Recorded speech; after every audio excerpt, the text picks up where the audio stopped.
Hey Excel Geeks!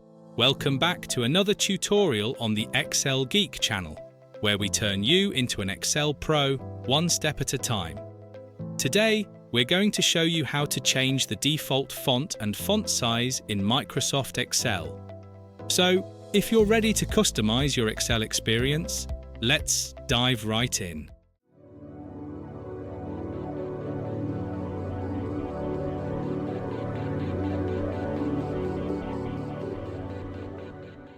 First, open your Excel application. You'll notice that Excel has a default font and font size, which is typically Calibri size 11. But what if you want to change this to something that suits your style better? Start by clicking on the File tab in the top left corner of the screen. This will open a menu on the left side.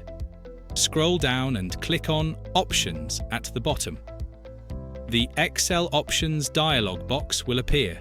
Make sure you're in the General tab.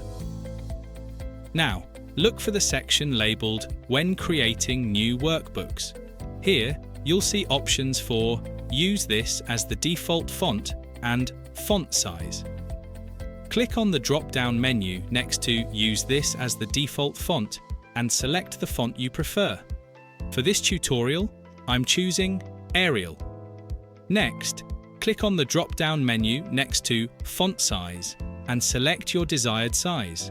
I'll choose 12. Once you've made your selections, click OK. Excel will prompt you to restart the application for the changes to take effect.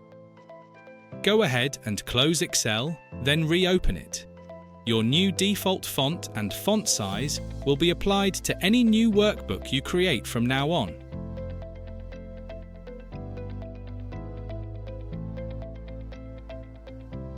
And that's it!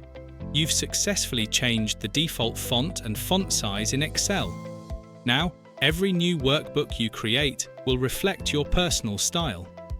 If you found this video helpful, don't forget to give it a thumbs up and subscribe to the Excel Geek channel for more tips and tutorials. Hit the bell icon to get notified whenever we upload a new video. Thanks for watching, and I'll see you in the next one.